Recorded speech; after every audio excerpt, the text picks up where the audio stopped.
Hi, my name is David Bowerly.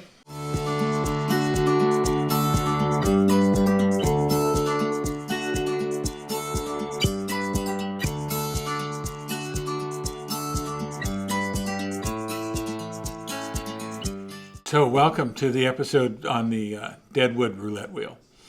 This piece was brought in to me by a man who, he's in his 80s, and this was in his basement since he can remember as a child. So he believes it's been in their home for at least 70 years. But the damage on it is tremendous. So if you see here, there's the inside of this piece, this inside rail, there's pieces of ebony inlay that partition off these segments that are missing. Some of the veneer here is missing. I believe it's birch. So this whole inside rail, both on the upper sides and down in this slanted piece, needs to be repaired. This top edge on this piece is solid Brazilian rosewood, and the top edge is coming loose in a number of areas like this, and that needs to be taken care of. And thankfully, all the solids are still here, but they're also, and I'm going to pull this whole piece up here to show you this edge on the outside. This was all veneered with rosewood, and you can see where it has chipped away, and hopefully I'll be able to save enough of this wider band to be able to re-veneer the upper band and then just re-veneer the lower band with new rosewood. So that's the big parts. So I'm going to go ahead and take the piece apart, and we'll come back after I get it into pieces, and we'll look at the insides of it and the damage that may be on the inside. The etching in the top of this nickel-plated handle shows that it was made by A. Ball and Brothers, A. period, B-A-L-L and Brother, makers Chicago. So this roulette wheel is made in Chicago, Illinois. And it comes off, and then this center piece here comes off also. And then the big outside wheel comes off, and it leaves this center structure. And this is where the real bad damage has occurred. This is all made out of solid wood. It's mahogany, but this inner undercarriage has warped up, and so I'll need to take and actually cut these back and put new mahogany in here. These pieces, these pull out. These pieces have cupped up so badly that there's no taking them back down. They have to be replaced. And that's going to be a bit tricky. You can see how this wood, the grain is running from side to side this way, and it's in a pie shape. And so wood expands and contracts. So this wood has expanded and contracted that way. And since when it goes in this way, it didn't have enough space to do it, it cupped up because it just had nowhere else to go. And so I'm going to have to cut these back probably, back to, 4 or 5 inches back in, and plane them back down and re-mold these. Because this, let me get something to pry that out. This is in portions where these numbers have been put in on these rails, and this one portion over here, I did mess with that a little bit to clean it up just a hair, and that one still is intact. I'll have to knock that apart, but this brass rim is screwed on. It screws into this all the way around and makes these pies. Now I'm going to flip this over again, and this underneath piece again is this is just a quarter of an inch thick, and it again is mahogany also, but the grain is running this way, and it's cut into even smaller pies than the piece is on the underside. And so this has cracked and been damaged. I'm probably going to replace most of this. I prefer not to add anything that I don't have to. But, you know, Mother Nature wins them all. So Mother Nature has decided that this wood is going to warp. It ain't going to go back. You know, people try all sorts of things. They wet something and put weight on it. Well, once it has moved like that, it's going to move back that way again. So the amount of work and labor that's going to go into this thing, I'm not going to bother with that. I'm going to do it the right way and replace it so that this will never warp again, or at least it won't warp in my lifetime or my kids' lifetime. So theoretically, this should all be flat going across it. Well, if you go up to this warped wood, it is way off. So that's why this center portion needs to be rebuilt. Now, originally, I had thought maybe I would just take each section off, glue some wood underneath, and then hand plane it back flush, and then plane the face back flush. Well, this piece, which is integral to the structure of the piece, actually fits in underneath here and tucks into a cutout in this center area here. So I can't do that. So what I'm going to end up doing is I'm going to take and I'm going to cut these pieces back, probably all the way to there, glue a new piece on this, cut a new triangle in it, and then start piecing it back together, and then cut this recess for this piece to fit into it. I'm going to cut each one. I'm going to do one each individually so that I get these screw holes to match up to where they originally were. It's really critical because this piece it needs to be really balanced, and it needs to go back to the same balance that it was originally.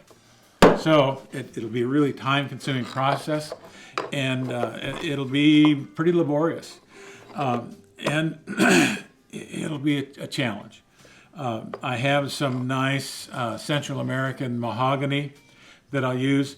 This is Central American mahogany, and the thing is, it was air dried. This was before kilns were used, and you had kiln dried wood. Kiln dried wood doesn't expand and contract as much as air dried wood. So all the old antiques expanded and contracted a lot more than a modern piece of furniture does. So we'll be replacing them with some kiln dried mahogany. It won't move as much. It should remain stable, and it should keep the life of this thing going for a couple hundred years. We'll see. Hopefully my theory will be fact. We'll find out. Okay, so we're back. We stopped recording to deal with some of the actual work that was just going to take too damn long. And we ended up with this subcarriage here, trying to decide what we were going to do. So these pieces had been veneered, or not veneered really. They had this thin layer of wood that is just about 5/16 of an inch thick, and it was glued around the entire bottom, but it was going in a 90-degree angle to these 4 pieces that are inserted in here. So underneath it, these were going like that. So that's what caused these to cup up. These warped, and so these pieces that broke out of here. This one broke out of here, right here. This one, another one broke out of here. I replaced these. So this is new wood in here. And I planed the backs to flatten them out a little bit. But the big surprise was how badly this splintered.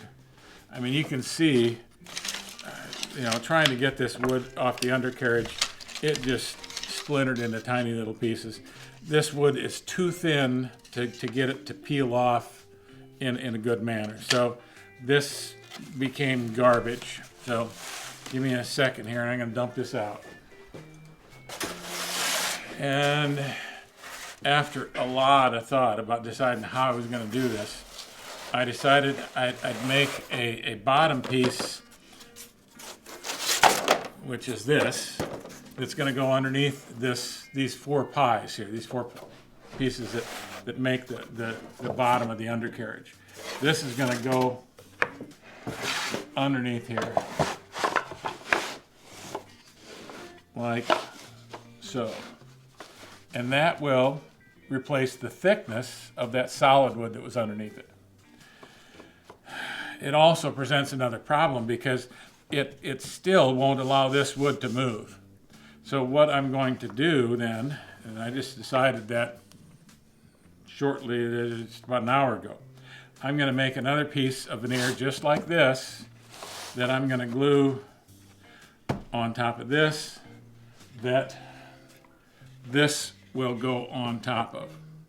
And that'll make this stabilized, because right now this is the same thing. This is made out of quarters, and the grains run in the same direction on these. And it just defies the laws of Mother Nature. And Mother Nature wins them all. Wood moves, so this wood expands and contracts.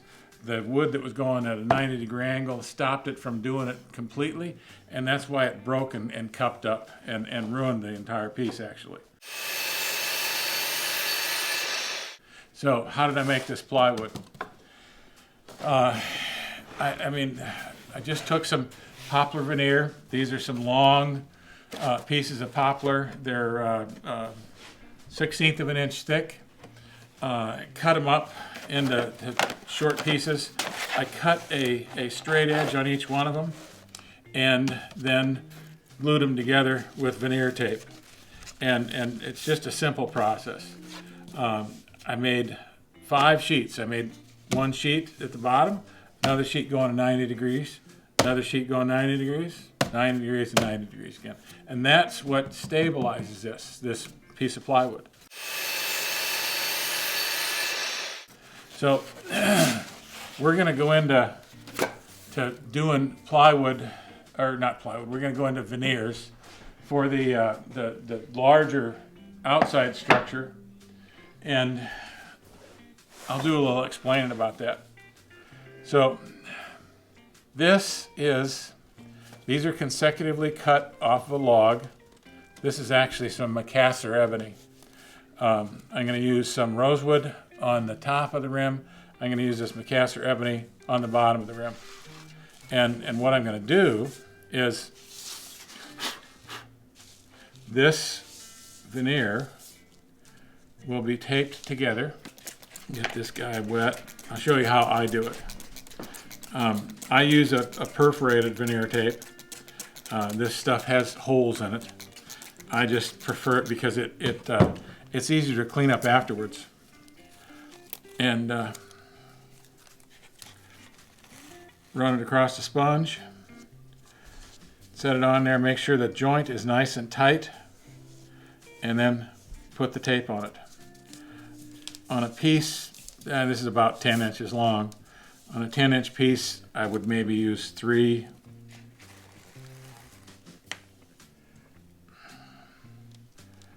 Like that. And usually I put a little bit of a weight on it for a few seconds. Let that dry a little bit. After that's dry, take that off. And I'm going to take it and fold it back. And I'd run a little bit of glue along that line. Close it. And then put this back on top of it again. So the ebony veneers that I'm working with are going to be on the sides of the outside of this roulette wheel. Now this roulette wheel, the top edge is actually solid rosewood. So this is Brazilian rosewood. It's beautiful stuff. This is really hard to get. You cannot export it and import it anymore. In the raw form. So the only way you can get it is from supplies that people have in stock in their warehouses, and the price continually goes up almost daily, it seems. So this outside edge, this piece came off, but this outside edge was all veneered in and say, like, this is a bit of it right here in this. This is all Brazilian rosewood veneers, and I'm going to carefully take all the veneers off of this thing. I will keep them all in order, and I will also take all the veneers off this bottom section. Now this is about 1.5 inches, and this is about 3 inches. It's actually just under 3 inches. So I'm going to try and get enough veneer out of this and out of what's left on this top edge to go back and re-veneer this entire top edge. The ebony then is going to go on the underside of this carriage. The ebony, I thought of, because getting some rosewood veneer is also pretty expensive, and this guy that I'm doing this for isn't a billionaire, so he's not wanting to use real rosewood on that. But that means there's going to have to be some re-gluing of this outer carriage, because all these pieces are stacked on top of each other. They're glued together, and they're actually screwed. They're screws in holding this thing together. And then the outside was veneered with this veneer, and it was veneered with an animal hide glue. Animal hide glue was probably the best, and I'm going to use animal hide glue when I replace it. It was probably the best glue to use, just because of the alternating way that it hits the outside grain. And so I'm going to start working on this portion here. I'm going to pop off whatever trim I can get off easily without damaging the rosewood, and then start re-gluing this upper edge. And I'll re-glue this edge before I put the rosewood trim back on, because running this veneer up to this edge while this veneer is on will be really tricky.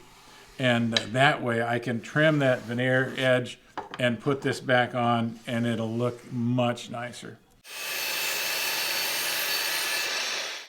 So the story is, I had wanted to remove these veneers from the outside of the wheel. And I was hoping to save enough of these veneers that I could at least do this top rim, which is about 1 inch and 3/8 deep. This bottom is a little over 2 inches. I thought maybe I could save enough that I could do this, but I couldn't. Taking this off was a nightmare. It kept breaking up into really small shards, which were impossible to get back together. I mean, you get enough of these pieces that small, and there's just nothing you can do with them. Now, I'll save all these and keep them in a bag to repair something else in the future that might have some chipped rosewood off of it. But I could not save them for this. So I went with this. These are veneers from rosewood from the Dominican Republic. They matched pretty good, and I liked them, and I just was book matching them back and forth, and taping them and running them around and using this perforated veneer tape. So this is what I ended up with when I took them off, and you can still see here, I haven't cleaned this up yet, but that's got a really thick layer of animal hide glue on it. And animal hide glue was the premium glue back then. And since this had animal hide glue on it, I've been using animal hide glue for the repairs. I don't particularly care for animal hide glue. It takes too long to dry, it's messy, but once you have animal hide glue on something, if you don't get it totally removed, then new glues just don't want to work with it. So I've been using the animal hide on the rest of it. This is an area here where this bottom is some Macassar ebony. And actually, when this sits in a table, the table edges will come all the way up to here. I don't even know why they've got this veneered or why they wasted good Brazilian rosewood on that, but you never see it. So this will sit on the lip on a table. And so this is the Dominican rosewood. It's pretty close to the Brazilian rosewood on the top edge. As I did these, I think it took, so far to this point, I think I've got 22 separate gluing sessions just for these veneers. So in doing that, I would pop this fourth of the top rim off. And I guess there's 1, 2, 3, 4. I guess there's 5 sessions of this rosewood. I'd pop off this section, and then I would glue this veneer on here, and then sand that smooth again, and put this back on. That way, I kept these in tune with the edges, because this is 120 to 140 years old, and this wood has moved over time. So here I am at this section. I haven't taken this piece of rosewood off, but I'll show you how that pops off.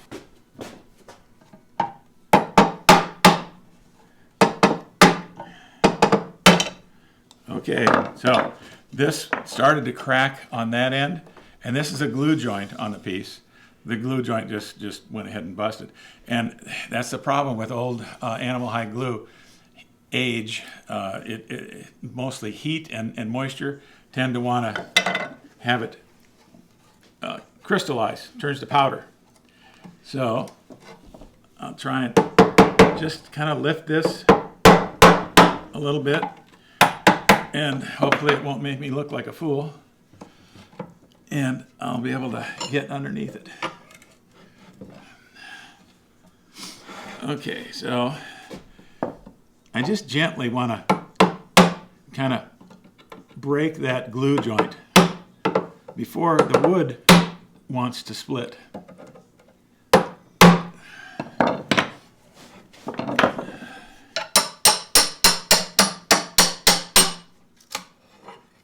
Okay, so we'll get underneath this baby.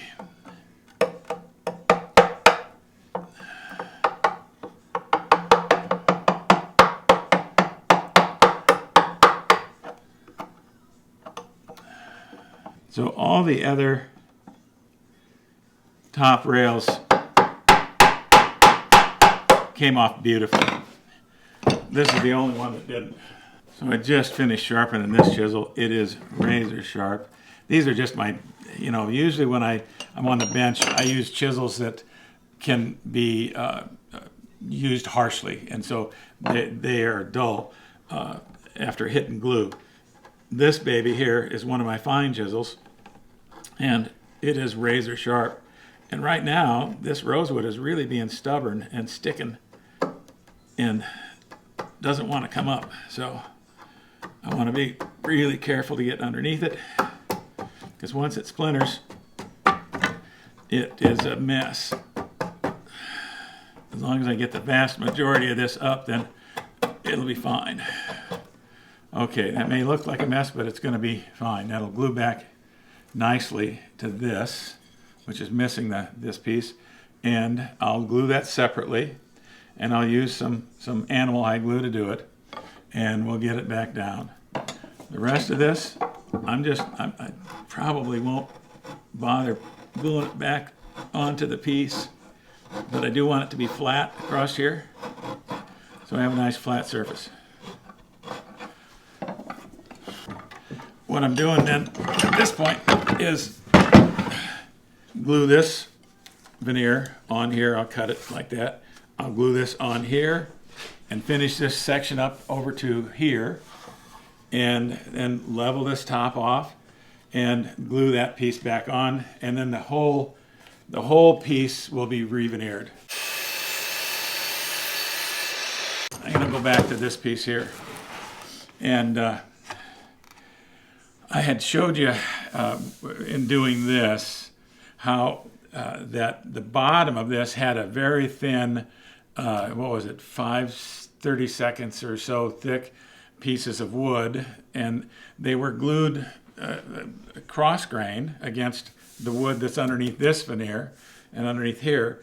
And so over 120 or 140 years of wood movement, it warped. And so this whole thing was out of shape.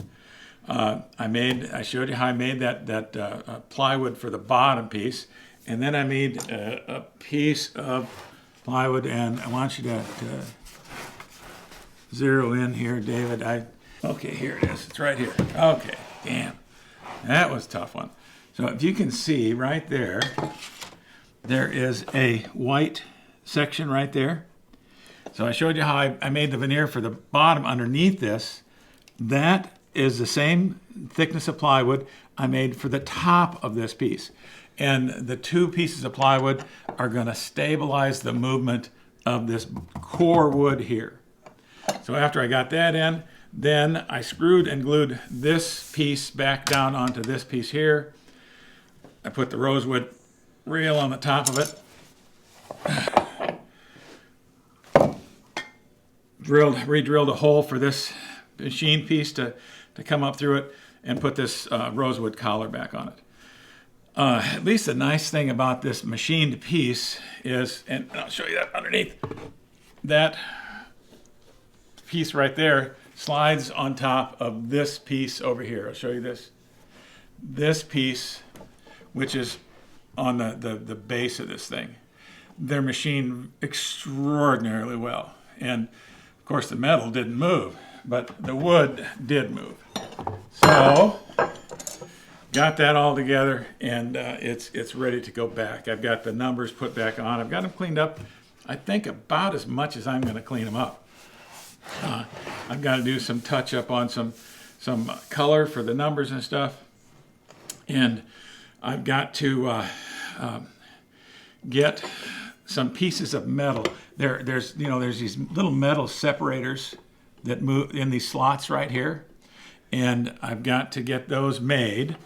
And then after I finish the piece, get it ready, I will hammer those back in. That'll be the last thing I do on this piece. And I had a hard time getting those made yet. I think I'll have them made soon, and they'll be ready to go. But that'll be the end after I finish, put the finish on the thing, get it lacquered. So now, let's move to the inside of this piece, of this baby here. And so once I get the veneers on the outside, this last little section done, get this top rail back in, I will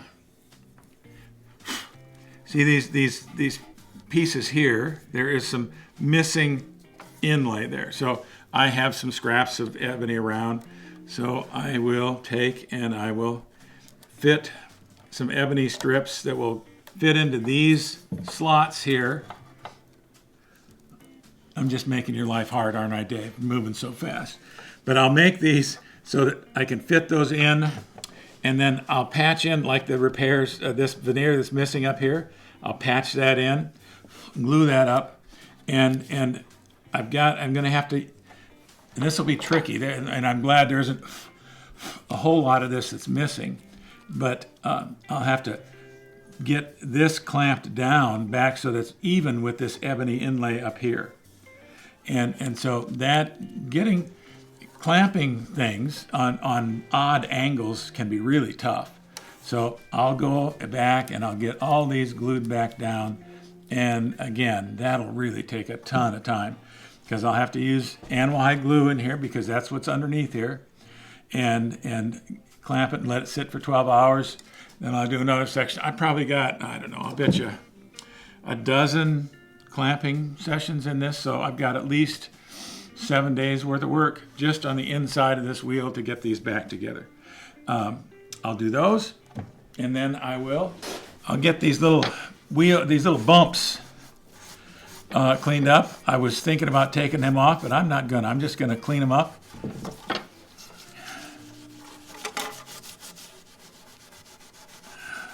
See, there's been so much movement in this wood over the years that the wood has moved, and you can see this. It's cracked right in there. The veneers have actually split from the wood moving, and 120 years of really minuscule movement of the wood underneath moving in a different direction, and the grain wants to move this way. So It split all the way up here, the whole thing. That, I'm not going to do anything about that. It's just the age of the piece. I mean, when I'm 120 years old, I'll have worse cracks than that in me. So that's going to be the adventure of getting this inside wheel fixed. And then when that's done, I think I'll be pretty much there. Okay, so welcome back. This is the last segment of the video on this roulette wheel from Deadwood, South Dakota. At least that's what we believe where it's from. It has been just a nightmare to get this thing back, and it has been a bit of a surprise on many levels to get her back into shape. The last time when we stopped shooting, I had finished putting the veneers on the outside of this thing. We had hoped that I could save the Brazilian rosewood veneers that were on the outside. They were just too far gone to save them. It would have been just too much work to try and do that. So I replaced them with some Bolivian veneers, rosewood veneers. I took this top rail off when I had the veneers off, did the veneering, and then put the rail back on because it was loose and coming up. In fact, it had some old nails in it that somebody had put in there somewhere along the line after it had become loose. And then moved on to this inner top portion of the inside and re-glued these veneers in here, replaced a lot of these inlays of this ebony that had chipped away and been lost. And that came out fabulously. These little bumpers, I pulled those off. These are brass, they're solid brass, and they're plated with nickel. Maybe 85% of the nickel's still there, so I just buffed them up and popped them back on again. And I think they're fine. The main portion of work was this intersection of the wheel. And what happened is, most people think wood is solid stuff, and it is relatively solid, but wood moves. It expands and contracts. And over the years, I think probably this is at least 100 years old, this was made in such a way that it did not respect how Mother Nature wants the wood to move, and so it became kind of an oval almost. It went out of shape. And so I had to take the whole thing apart. We showed that earlier, and put it back together. And then after I got it back together, then I had to make it round again, and it was a bit of a nightmare. I replaced a lot of this ebony that is on the inside of this wheel, and this, if you'll remember right, these numbers came out, and there were 4 sections with these numbers on them, and they were horrendous. They were in really bad shape. I went back in and touched up the numbers. A couple of them, you couldn't even tell what the number was. Went back and touched them up. I made new dividers here for the numbers for the ball to fall into. And then I took the whole thing, after I had sanded it, smoothed everything out, sealed it with a nitrocellulose sealer, and then sanded the sanding sealer, and then I used a raw umber glaze, and I brushed the glaze on, took it off most everywhere. But then the glaze, I worked on these numbers so that it would make them look aged again, rather than making them look bright, shiny, and new again. And it's just a way of making a piece look age appropriate, and it came out really well. I'm really quite pleased with it. I'm not pleased with the amount of hours that it took me, but I'm pleased with the product. And if you notice, this thing moves just absolutely perfectly. It moves around, and so it's quite exceptional. I don't know that there's a whole lot of these to be found left in the United States, just because of the fact that they were made out of real wood, and most of them over time the the swelling and the shrinking, it just destroys them. And then they don't get restored because they take so long to restore. So this one's back into marvelous shape. And with the changes that I made of using this custom plywood that I made, hopefully this thing will last for, it could last a couple hundred years. So I'm just thrilled with the way it turned out. This would actually have sat in a large table. And this whole thing would have sat within a larger ring that this would have sunk into. And this bottom edge here, if you can get a shot of this, Dave, this edge here, this edge down here, the table would have come up to there. And then the field with the numbers for bedding and stuff like that would be off to the side. And I don't know if the guy's going to... I've seen a couple of these done with a custom coffee table. This would be killer for, to have in your living room in the middle of a coffee table, have it sitting there. What a conversation piece. But I'm not sure what his extended plans are for this, but it will be one hell of a conversation piece. So I found a little ball that works in here. And if you can get a shot of this, David, I'm going to go ahead and see if we can't make this thing operate.